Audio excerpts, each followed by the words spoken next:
Hello, welcome again to the Japan Night Porter YouTube channel, where I talk about everything to do with the band Japan, the solo work, and everything in between, collaborations, you name it, I'll get around to it. So today I'm going to talk about merchandise.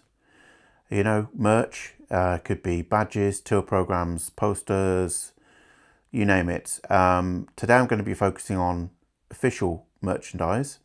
But before I get into it, I thought it's best to really go through some definitions with you so that you understand what I mean and what's covered and what's not going to be covered.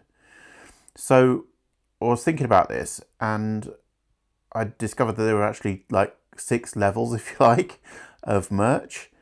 So I'll go through all of them in order and hopefully you'll understand what I mean and what I'm covering, what I'm not covering. Eventually we'll get around to everything, so you're not going to miss out on anything.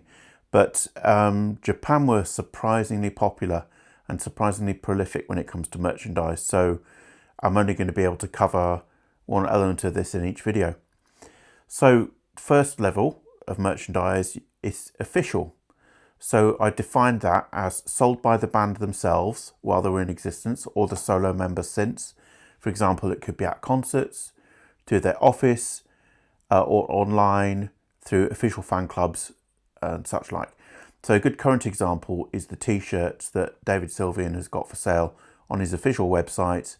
You know they're coming from him and it's all totally legit. And also there are photographs of Japan and the solo members that you can buy through Steve Jansen's official website as well, through his image shop. I will be posting links to these places below, by the way. Also, you can buy prints through Martin Bostock, who is Richard's official photographer. So they were recently on sale at some of the shows, but you can buy them online. And there are also other items available through Richard's Bandcamp.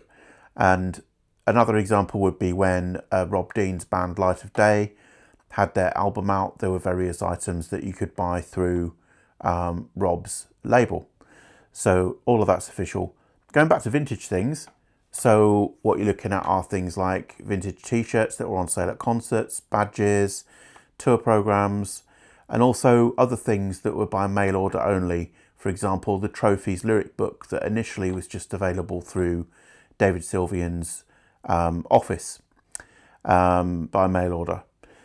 So that's what I consider to be official, where you're buying it direct from the band or their management office, no middleman, and that is it, totally official, 100%. All items usually are approved by the band. There's quite a lot to talk about, so that's going to be the main focus of the video this time. So I need to go through the other definitions. So second level is licensed products. So these are items that are not sold by the band themselves, but they're either sold through the record label or retailers, but there has been some kind of legal agreement and maybe some kind of payment, maybe not sure. A lot of vintage Japanese merchandise falls into this category. So you had quite a lot of Japan merchandise advertised in the pages of magazines like Rock Show, Music Life, Ongaku Senka. There'd often be maybe a half-page ad, and there'd be a lot of things like Japan badges, posters, and little trinkets, things like that were for sale. Now, those were not sold directly by the band. They were sold through other companies, other manufacturers, but they were officially licensed. Normally, there's some kind of copyright notice on some of these things.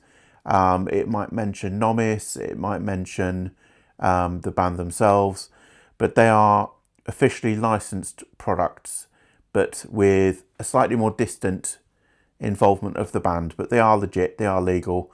Quite hard to find these days sometimes.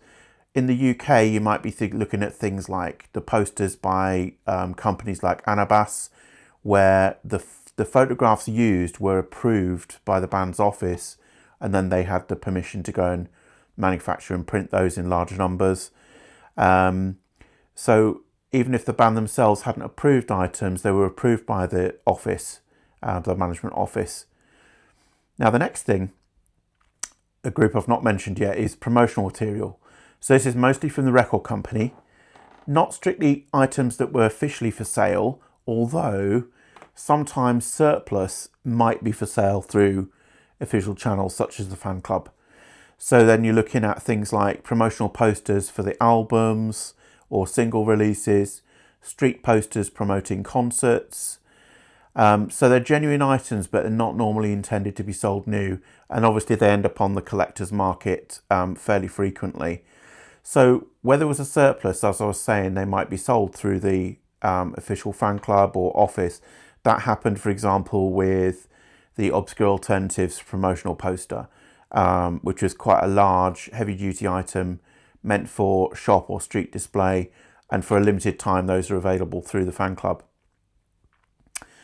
Fourth category is other legal merchandise. This is where the band or their representatives are not involved, but any photographers, writers, or other persons officially approved them.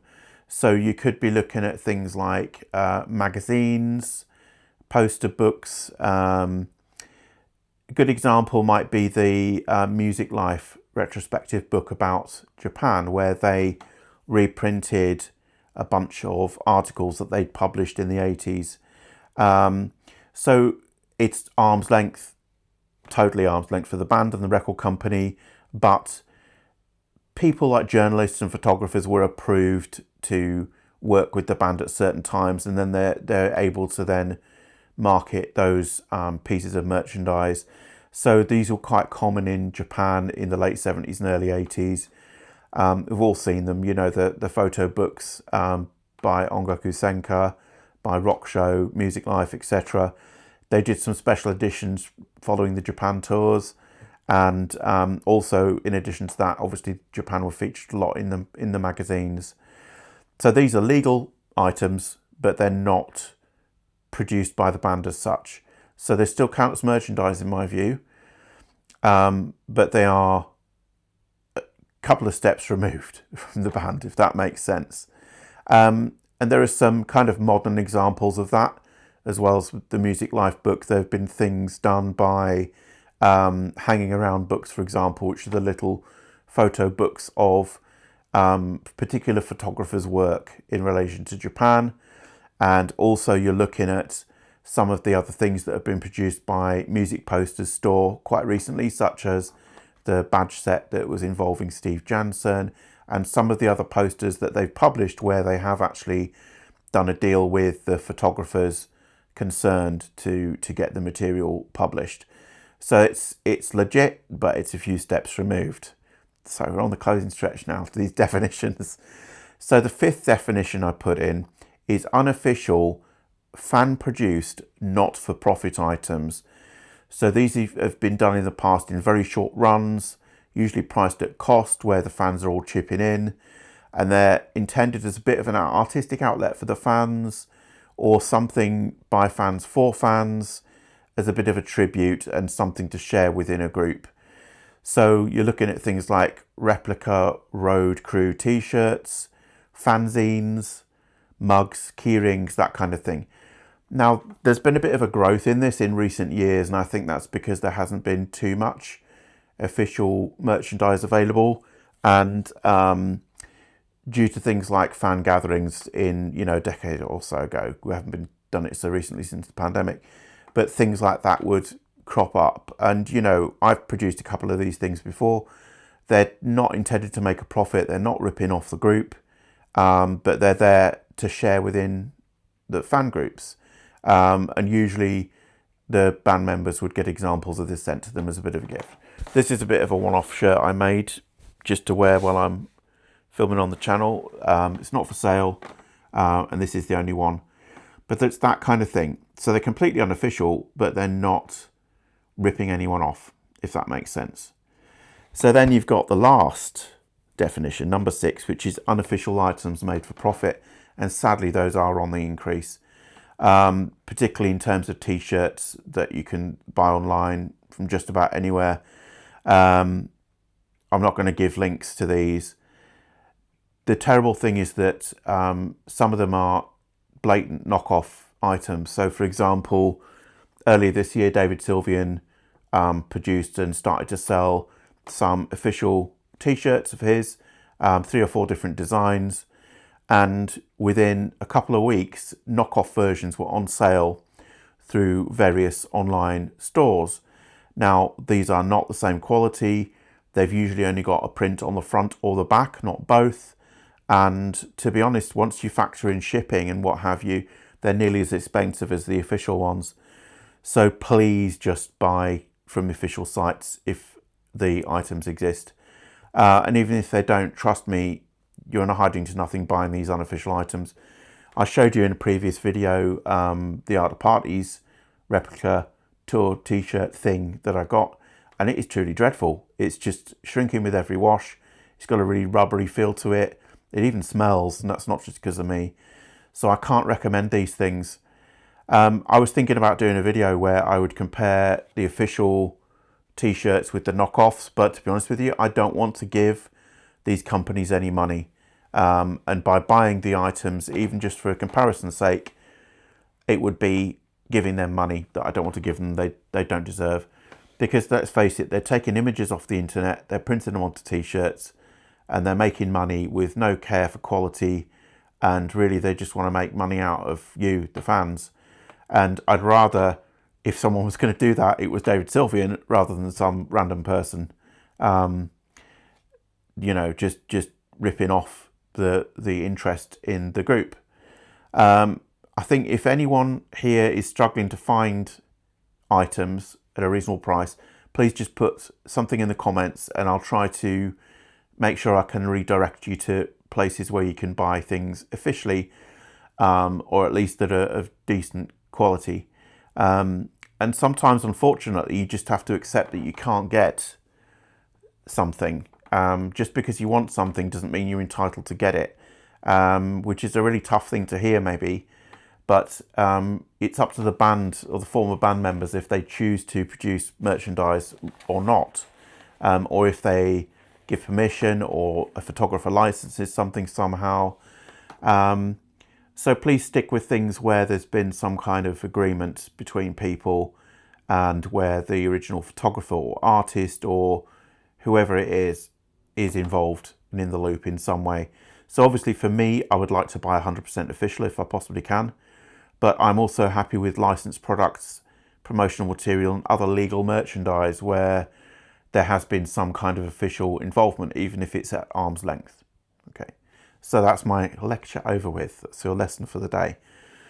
So what I'm going to focus on now is Japan's official merchandise produced while the band was active and sold direct or through their office or at concerts. Now, I don't have everything myself. So what I'm going to be doing is I'm going to be sharing different images of things as we go through this talk.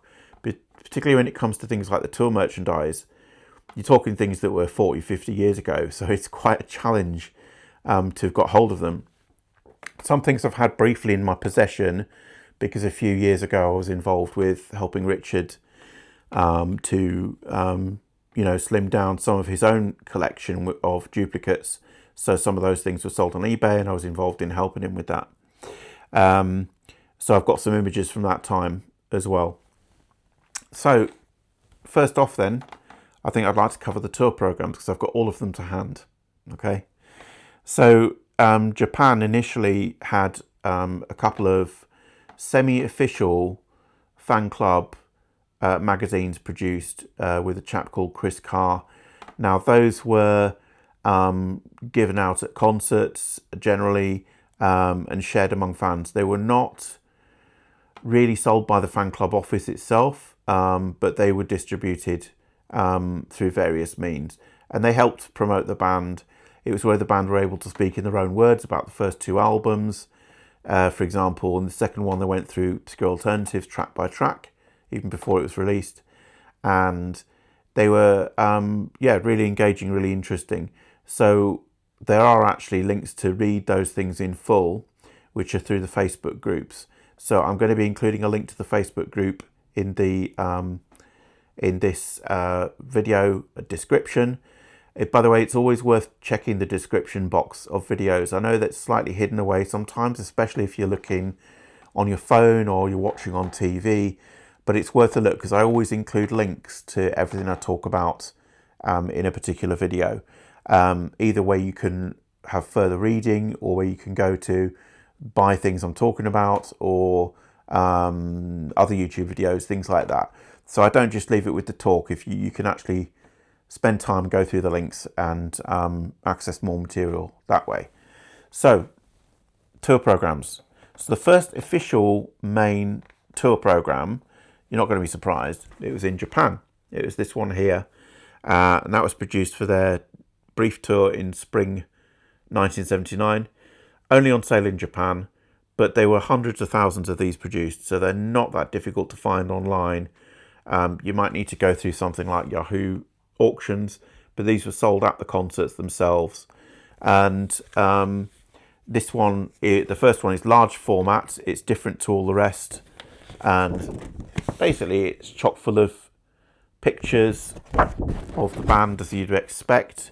It's extremely thick paper, high quality, very large.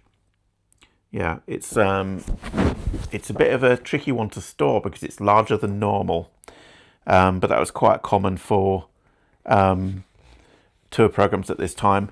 So it goes through the whole history of the band.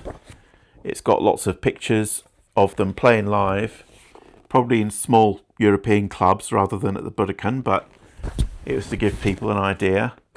For some reason, there's an advert for Blendy Coffee with Paul Newman. And there's also some articles written by different musicians. So you've got Panta from Panta and Hal, Haruko Minakami, and there's a writer called Bin Teramura who discusses The Tenant and discussing whether or not it's going to be a new direction for the band. Quite unusually, they include the list of songs that Japan were due to perform in concert. It's not quite accurate because it misses out Heartbreaker, the Rolling Stones cover, which they did play at some live dates.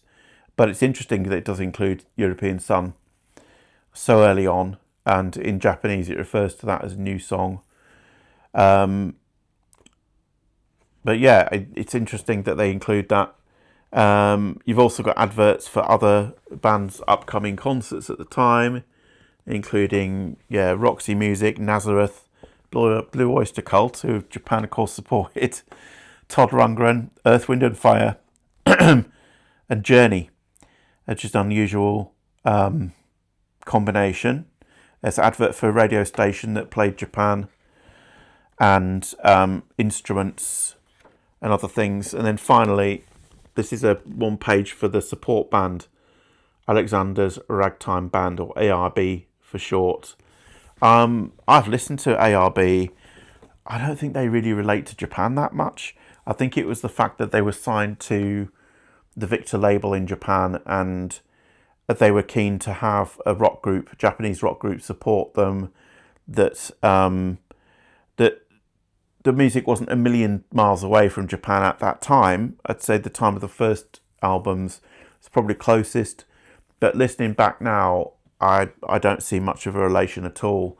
But interestingly, there were some articles where Japan actually met the members of ARB, and they had sort of like one-to-one chats. The person that played a particular musician would chat to another person that played that particular musician. So I'll need to dig those out and translate those. I've got the clippings because it might be very interesting indeed. So that was the 1979 tour. Also on that tour, they had posters, badges for sale. I've not seen evidence of any T-shirts, but there was definitely a range of goods available. But I'd say they mostly fall into the licensed category. I'll share some images of things as I'm talking. But I'd have to say, apart from that tour program, it's really hard to find things that are actually definitively from that first tour in Japan, and that's mainly because they were selling merchandise through the back pages of the pop magazines over there as well. So there's kind of a little bit of a grey area there between what was tour merchandise and what was licensed merchandise from 79 in Japan. So obviously Japan were very busy during 1979. They didn't play live a lot. They played the Rainbow in London. There wasn't any official merchandise, t-shirts or anything at that show, unfortunately. Nor was there really any UK shows up until, you know, around about 80, 81. So there's not a lot to show from that.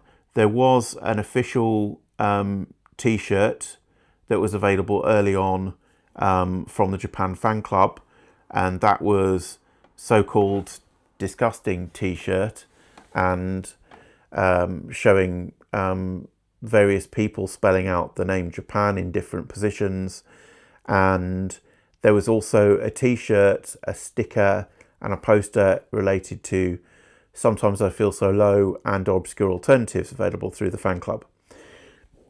In addition to that, the fan club sent out various newsletters, but that's going to be a video all of its own, because the content of those newsletters published between sort of 1978 and 1980 is actually pretty interesting, mainly because it preempts various things that didn't end up happening.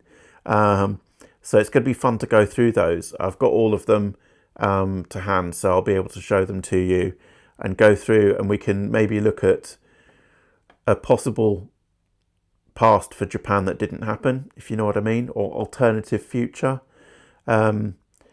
Yeah, well, that's going to be a lot of fun to go through. So back to 1980, the first official bit of Japan merch in the UK I'm aware of was some badges of Quiet Life, which were on sale at some of their shows in early 1980, just after the Quiet Life album came out. And that was the first kind of concert merchandise. There wasn't a tour program in the UK in early 1980, but there was in Japan, of course, and that's this thing of beauty here. So this is actually a fair bit thicker than the 1979 tour program, which was pretty good in itself. Extremely colourful, as you can see. Come back up here, silly camera. I need to track. That's better. Right, stay up here. It kind of annoys me, this thing. It should be fixed, but it's not. If I do this thing, it should fix it. Right, it's fixed now. Okay, so this is the 1980 tour program. Very colourful indeed. Only on sale in Japan. And it's LP size. It's got all the information about the concerts inside. And of course, lots and lots of pictures of the band. But they've actually tried to be fairly up to date with them, so that they're from sort of late 79, early 1980. They've not gone further back than that. But there's some really interesting alternate shots that you don't see that often from the photo session that was done around the time Quiet Life was released. Yeah, so the band members in different combinations and different poses. So they must have had so many different pictures taken during these sessions. It's quite amazing. So you've got, again, various written articles, some of them a bit longer, by musicians Haru Chikada, Kaname Fujita, who's from the TBS channel. Another advert featuring Paul Newman with her blendy coffee. Unusual shot there of Rob with his hair tied up in what must have been the tiniest ponytail ever at the back. Sadly, we haven't got a rear shot. And yeah, just lots and lots of pictures. So you've got there, on one side, you've got a Japan discography, and then you've got there that photo session where David and Mick has been described elsewhere as being cats in space. But that's it's an interesting look. It was a bit of a one-off. And then finally, you've got a couple of shots that were done right at the end of 79 or early 80s. So for example there, that's pretty much a shot that's pretty contemporary. I think that was taken in Toronto, November 79. and then I believe this shot was as well, from right at the end of 79. So obviously this tour happened at the beginning of 1980. It promotes the fan club in here as well, promotes the radio station. At the back you've got more about the instruments, and then you've got another plug for ARB, who supported Japan for the second time in a row. So yeah, it's that, again, thousands and thousands of those exist. So they're not that hard to find. It's just about the condition and whether or not you can get them through a Japanese source. So you might need to use a Japanese auction site and use a proxy service, or you're just going to have to wait until they turn up on the used market on eBay, or maybe fans selling off the collections if you're lucky. So then getting on to 1981, early 81, and the next tour program. This is from Japan, the country again, from the Gentleman Tape Polaroids tour, of which there was only one date outside Japan. And this one, it's a very similar format to the 1980 program, but obviously it's got slightly more up-to-date pictures, but a lot of them have been taken during live shows that were during 1980 rather than 1981. So they haven't been featured in a tour program before, but they're just very slightly more dated. You've also got things like shots from the Second That Emotion and Quiet Life music videos as well. So oh, this is nice. Just let me show you this. So they've got a picture here from Mick's first sculpture exhibition from 1980. So that's a pretty almost up-to-date picture from late in 1980. And you've got an advert here for tyres, car tyres. Come on, racing spirit. Okay, it's a bit random. Picture from the old grey whistle test. Article written by Keiichi Suzuki from Moonriders, who was later to play in the same band with Steve Jansen on a couple of Takahashi tours. And I like this program because you've got some really nice colour shots of the band on stage. I think those shots are all fairly contemporary with the tour as well, so they must have been taken in late 80 or early 81. Certainly the band don't look out of place at all. And then you've got an advert for Billy Joel, an advert for the Boomtown Rats tour, another radio station and more equipment ads, and then finally there's a Japan advert for their recent discography, and that in there is the person I got this off had stuck their concert ticket inside as well, so that's pretty cool. So that's from February the 20th, wherever that was. Okay, the ticket cost 3,800 yen, which isn't cheap, but it'd be cheap now. So yeah, this is the 1981 Polaroids tour program.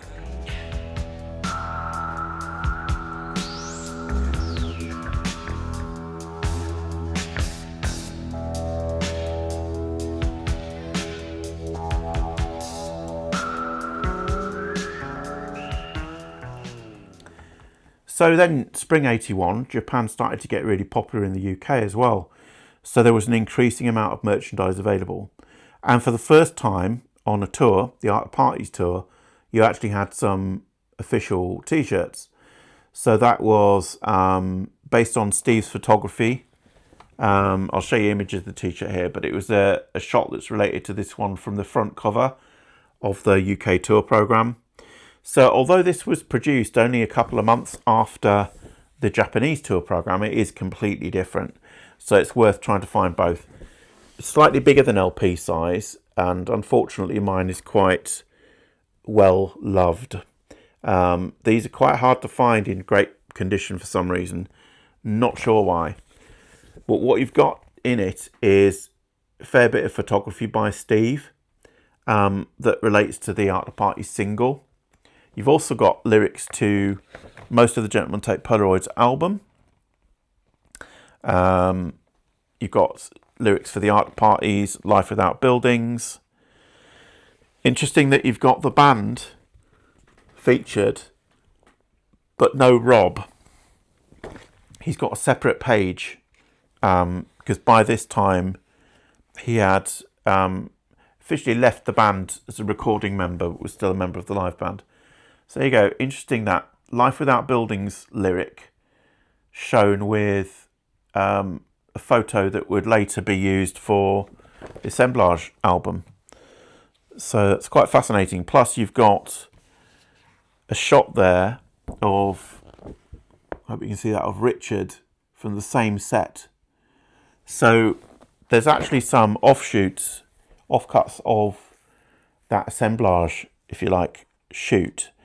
And you can actually, in one shot, you can see Richard sort of standing off to the side.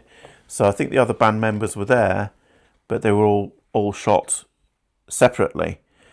So in this one, you've got examples of mixed sculptures, as well as Steve's photography work.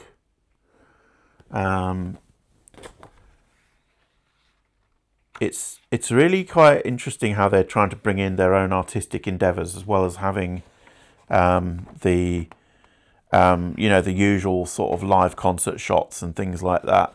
So just here you've got some live photos that were probably taken either in February 81 at Hammersmith Odeon, or perhaps on the Japanese tour. Interesting choice of picture here. This is going all the way back to 1979 to go with the lyrics for Alien. So yeah, they had lyrics that were for songs that were performed in the show, not just from Gentleman Take Polaroids. You've got a nice separate page here for Rob. So he hasn't been forgotten. He's just not included in the main band members section. Likewise, you've got a photo series here of Richard, which is opposite Rob's one. I find that a little bit curious because the others haven't got that as such. So yeah, it is really good. Now, what's interesting as well is you've got the full credits here for the Gentleman Take Polaroids album. Now, this was something that was supposed to have been included with the album in the UK when it was originally released, but because the sleeves were printed prior to the change in tracks, because they swapped out some kind of Fool for Burning Bridges, those inner sleeves had to be scrapped. And then, so you were missing out on the actual musician credits for the Polaroids album. So they've made up for it here with this page in the Art of Parties tour programme. So better late than never, I suppose. But it's also the source of what was printed on the backs of various different single sleeves going on from there. So yeah, it's quite fascinating. So I'm trying to see if there's one here that we never saw the full credits for printed. I think the only one might be My New Career, because that was only a B-side in Australia and Japan, and they didn't really publish the credits. So for My New Career, just so you know, it says D. Sylvian, vocals and OBX, M. Karn, bass and sax, S. Jansen, drums, R. Barbieri, the OBX, and Simon House, violin. So that's kind of interesting. I've not generally seen that before. Likewise, Burning Bridges. I'm not sure if that credit was ever shown when it was on the original single or when it was with the Cantonese Boy single. So that one you've got David Sylvian, vocals and Prophet 5, Mick Karn, sax, Steve Jansen, Prophet 5. I wasn't aware Steve had played on Burning Bridges. Interesting. And Richard Barbieri, Roland System 700, of course, and Oberheim mini sequencer. So it kind of gives me the feeling that the whole intro section to Burning Bridges, the first couple of minutes, was probably mostly Richard, and then the more of it after that was probably David and Steve playing the synth. Interesting. Well, that was a bit of a digression, but it just shows you these tour programs are worth getting.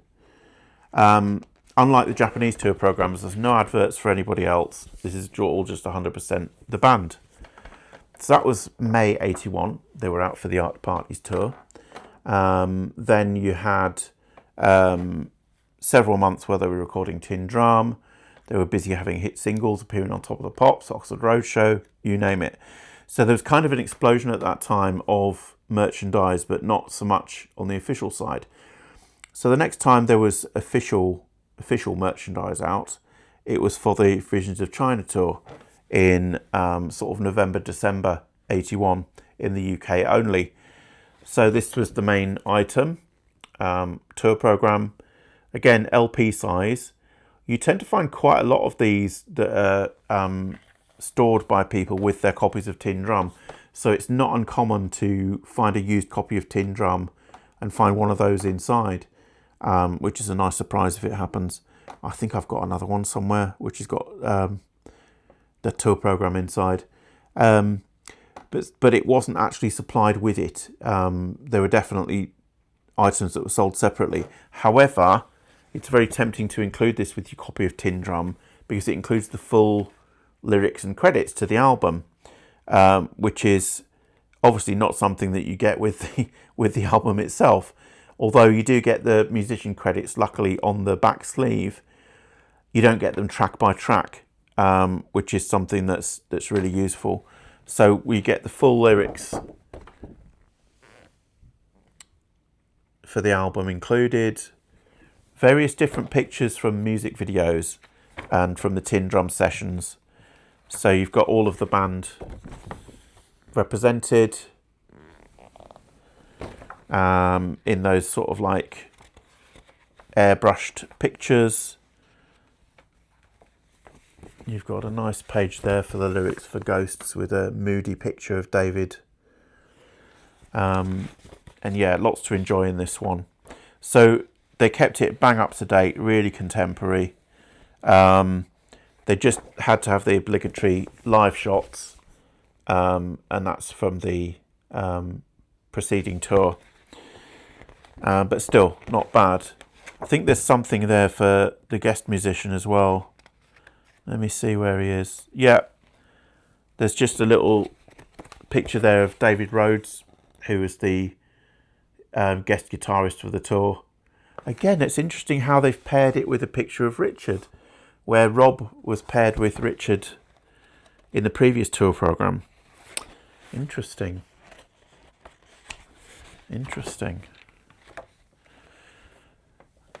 So yeah, along with the tour program, Visions of China tour, there was an official badge. There was an official T-shirt, which I'll show images of, and so you got the kind of like the full official merch experience by this time, late 81. Kind of unusual choices though for T-shirts, just with the small logo and things like that. So I think they were trying to be a bit more classy and a bit more subtle with the official T-shirts. Certainly much more subtle than the unofficial ones that were around at this time, of which there were quite a lot. But that's a whole other subject for a whole other video, because you can have like an interesting look at all the different badges and things like that were out. And then, Japan's final tour, from sort of October to December 82, you actually had different sets of merchandise in different countries. So over in Europe, they didn't get an awful lot. The early dates, I believe, just the tour program was on sale. There might have been a poster, but really, when it all exploded, it was on the UK tour, because there was a full range of merch there.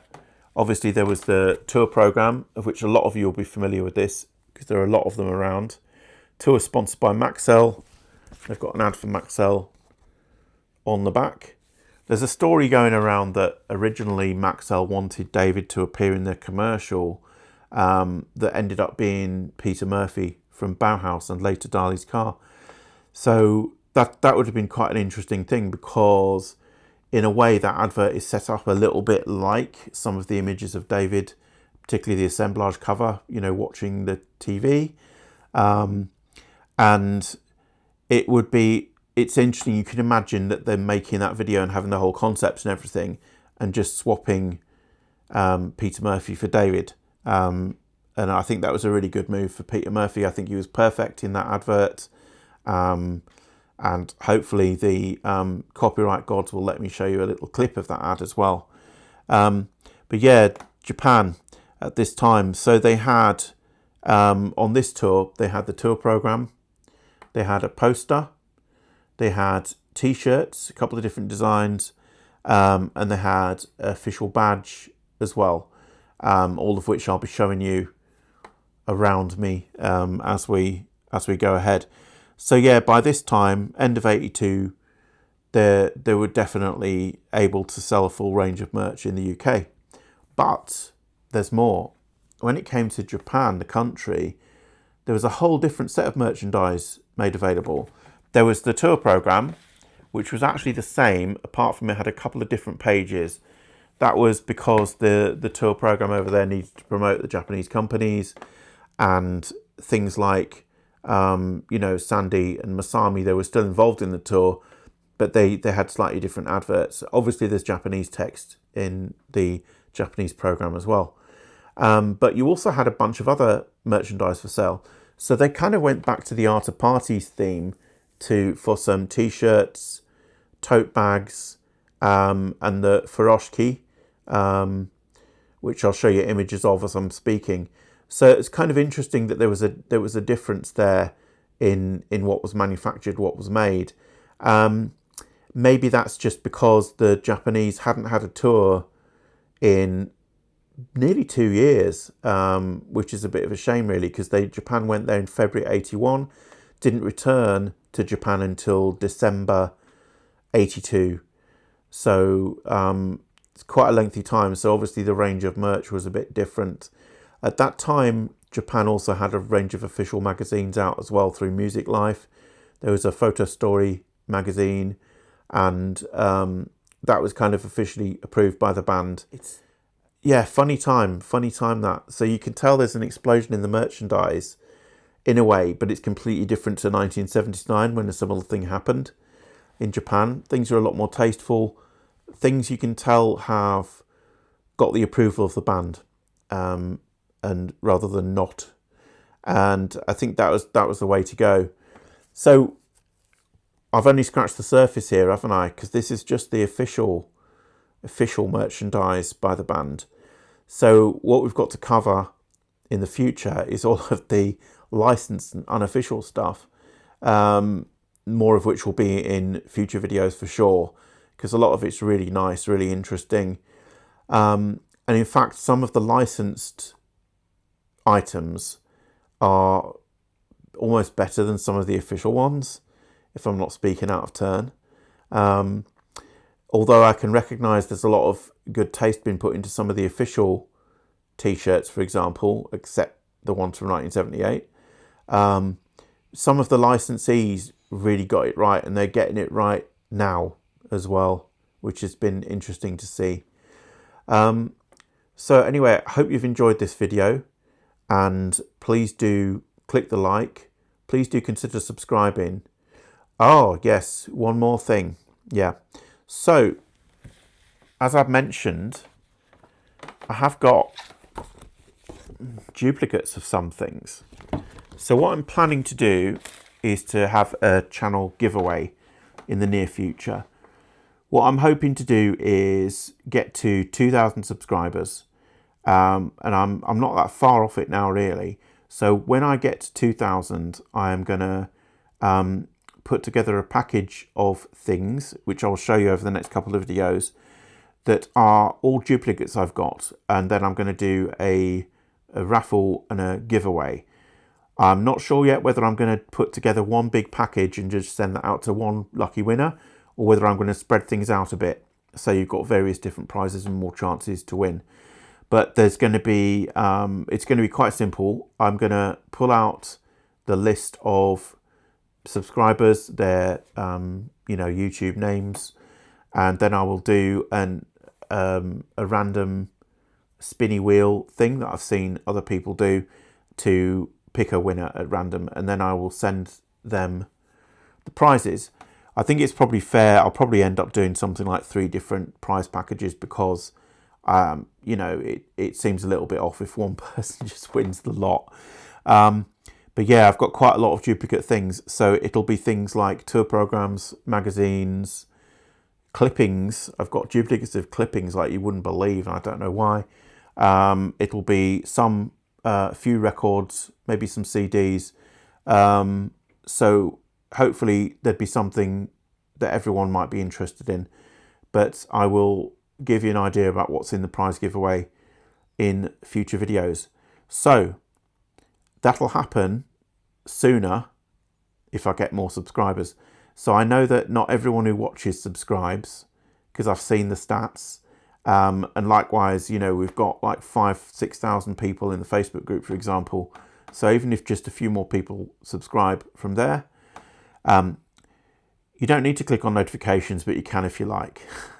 It means you can subscribe, but you're not going to be committed to anything much, and you're not going to be bothered by me making posts. But please do click notifications if you want to be kept up to date with everything that's going on. The support has been incredible so far, especially the comments, and I really want to continue. I've got obviously other things coming up in the pipeline. I've got more about Japan books, more about Japan posters, more about the collaborative work that carried on, particularly regarding Ippudo, Stephen Richard, Stephen Yukihiro, more Sakamoto things to talk about, awful lot more. I want to do a bit about the history of YMO as well. I've got, what I found is that some of the videos where I'm talking about Sakamoto and YMO are getting a lot more viewers than some of the videos where I'm getting into the real niche stuff with Japan. And so I do want to respect that audience. So I'm going to be doing more about that. My aim is still to publish something weekly. I know I haven't managed that this month, but I think quality is more important than quantity. So I'm going to try and carry on with that.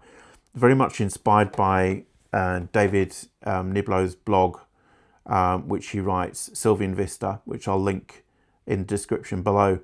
Now, through that, he's discovered and explored a lot of different aspects of David's work in particular. So I'm quite inspired by his blogs because I think they do go into some serious depth, and that's something I'd like to do as well. But it takes a bit of research, it takes a bit of knowledge to do that really effectively. And YouTube is a very visual medium, so I'm not sure how much you'll want to listen to me drone on and on and on about things. But regardless of that, you've listened this far, so I really appreciate it. Thank you very much. As I said before, please click like, subscribe. Please share as well. Share with your friends if you like this channel. I know I'm a dodgy old dinosaur, but you know, I was there at the time, so I've got a lot to share. And the other thing I'll be doing soon is a Q&A as well. So look forward to that. Anyway, everyone take care. I hope you have a great weekend, and I will see you all again soon.